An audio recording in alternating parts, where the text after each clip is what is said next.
Reservation ఇస్తాం బీసీలకు అని చెప్తా ఉన్నాడు. అసలు చిత్తశుద్ధి ఎక్కడుందండి మీకు? చెప్పిన మాట మీద కట్టుబడి ఉన్నారా మీరు? కుట్రలు కుతంత్రాలతో రాజకీయం చేసి తెలంగాణ తెచ్చిందన్న ఒక సానుభూతిని కడుపులో పెట్టుకున్న ప్రజలు మీకు 2 సార్లు అధికారం ఇచ్చారు, అంతేగాని మీ యొక్క ఫలితనం వల్ల ఎరే. అదే కాంగ్రెస్ ప్రభుత్వం ఏం చెప్పింది? ఎన్ని కష్టం వచ్చినా ఏమొచ్చినా బీసీలకు రిజర్వేషన్ చేస్తామని చెప్పింది, జనగణన చేస్తామని చెప్పింది, జనగణన చేసింది. ఎందుకు మరి వాళ్ళందరూ చేయలేదు? చేసిన జనగణను కేసీఆర్ ప్రభుత్వం, టీఆర్ఎస్ ప్రభుత్వం స్వప్రయోజనాల కోసం వాడుకున్నది. నిజం కాదా? ఏ వర్గానికి ఏమిస్తే మాకు ఆ ఓట్లు వస్తాయి, ఏ వర్గానికి ఏమిస్తే ఆ వర్గం ఓట్లు మాకు వస్తాయని చెప్పి కులాల వారిగా విభజించి పరిపాలన చేసిన వ్యక్తిత్వం ఉన్నటువంటి వ్యక్తులు. అంతేకాకుండా ఖజానాలో ఉన్న పైసలను మీ దుర్వినియోగం కాంగ్రెస్ పార్టీ కానీ గత ప్రభుత్వాలు, తెలుగుదేశం పార్టీ కానీ ఇవన్నీ ఏం చేసినాయి? SC corporation, ST corporation, BC కార్పొరేషన్లు పెట్టి, మైనార్టీ కార్పొరేషన్లు పెట్టి సంవత్సరానికి కొంత బడ్జెట్ ఇచ్చి చదువుకున్న పిల్లలకు వ్యవహారం చేసుకోవడానికి, ఉద్యోగం రాని వాళ్ళందరూ బాగుపడడానికి ఒక సిస్టమ్ తయారు చేశారు. మీరేం చేసిండ్రు? ఓటు బ్యాంక్ రాజకీయం కోసం దళిత బంధు, బీసీ బంధు, మైనార్టీ బంధు, ఆ బంధు ఈ బంధు అని పెట్టి ఎవరికి లబ్ధి చేకూర్చలేదు. మీ మీద ప్రతి విషయంలో కేసు చేయొచ్చు, దళిత బంధు మీద కేసు చేయొచ్చు. ఒక గవర్నమెంట్ ఎంప్లాయీస్కి 10 లక్షల రూపాయలు ఇచ్చింది, కేసు కాదా అది? పెట్టట్లేదు కాబట్టి ఈరోజు మిమ్మల్ని ఎవరు క్వశ్చన్ చేయట్లేదు కాబట్టి మీరు ఇష్టం వచ్చినట్టు మేము అది చేసినా మేము ఇచ్చాను. ఇది ఉండాలి. ఎంఆర్ఓ ఒక టీచర్ ప్రతి వ్యక్తికి మీరు దళిత బంధు ఇచ్చింది, న్యాయం అది? ప్రజాధన దుర్వినియోగం కింద మిమ్మల్ని పనిష్మెంట్ చేయాలి అంటే సిస్టమ్ ఎంతమంది వచ్చినట్టు పెద్ద మనుషులు, ఐఏఎస్లు, ఐపీఎస్లు ఎవరెవరు అందరూ సిస్టమ్ తయారు చేసి కార్పొరేషన్లు పెట్టి విద్యార్థులకు, చదువుకున్న పిల్లలందరికీ ఉద్యోగాలు ఇవ్వలేం కాబట్టి వాళ్ళు ఏదైనా చేసుకుంటే వాళ్ళకు మంచి చేయాలని చెప్పి కార్పొరేషన్లు పెట్టి కార్పొరేషన్లను నిర్వీర్యం చేసినటువంటి ఘనత కేసీఆర్కి.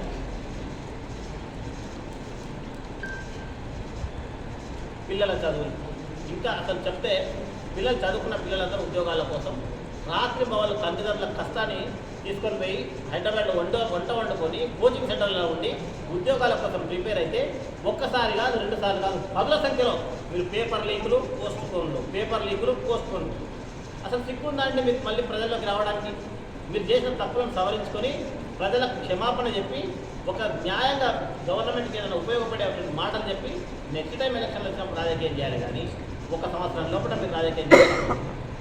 మీరు పేపర్ లీకులు ఇవన్నీ చేసిందే కాకుండా మీరు ఇచ్చిన ఉద్యోగాలు ఇచ్చిన 9.5 సంవత్సరాలలో అదే కాంగ్రెస్ పార్టీ అధికారంలోకి వచ్చిన తర్వాత 100% 60,000 పైచిలకు ఉద్యోగాలు విద్యార్థులకు ఇచ్చేసింది, అపాయింట్మెంట్ చేసింది. వాళ్ళు చేసిన ఇంకొక ఘోరమైన తప్పు, ఏ ప్రభుత్వ ఉద్యోగి ఎవ్వరు కూడా మాకు ఉద్యోగ వయోపరిమితి పెంచమని అడగలే. మీరేం చేసిండ్రు? ఖజానాల ఇష్టం వచ్చినట్టు డబ్బులు పాడు చేసి వాళ్ళకి డబ్బులు ఇవ్వాల్సి వస్తుంది, 40-50 లక్షలకు ఒక్కొక్క రిటైర్మెంట్ అయితే అని చెప్పి వాళ్ళ వయోపరిమితిని 61 ఏళ్లకు తర్వాత ఇంకా పెంచాలని ప్రయత్నం చేసిన ప్రభుత్వం మీది కాదా? దాని కారణంగా ఎవరు నష్టపోయింది? పిల్లలు నష్టపోయింది. నువ్వు పరీక్షలు పెట్టకపోతేవి, ఉద్యోగాలు ఇవ్వకపోతేవి, ఉన్న ఉద్యోగస్తులందరూ కూడా పెంచేస్తుంది. ఎవరికి నష్టం జరిగింది? మీరు రాజకీయ పరిపాలన చేసిండ్రు కాబట్టి ఇట్లాంటి తప్పులు జరిగినాయి.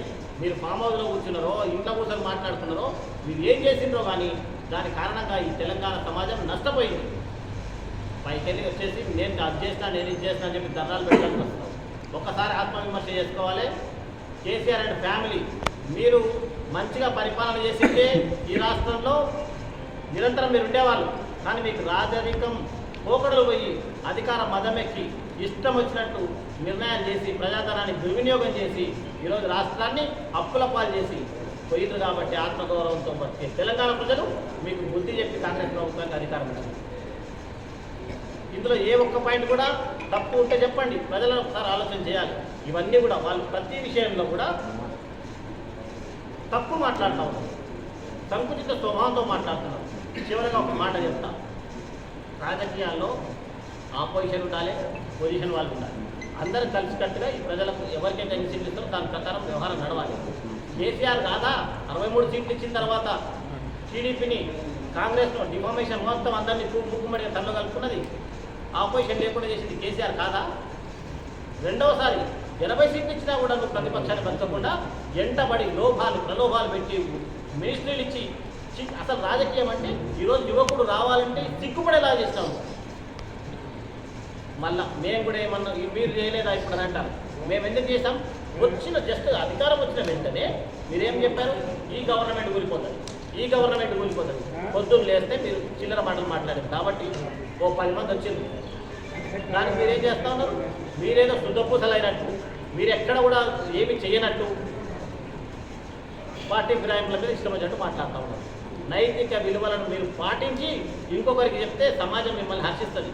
మీరు చేసేవన్నీ లంగ పనులు, చిల్లర పనులు, స్కాములు.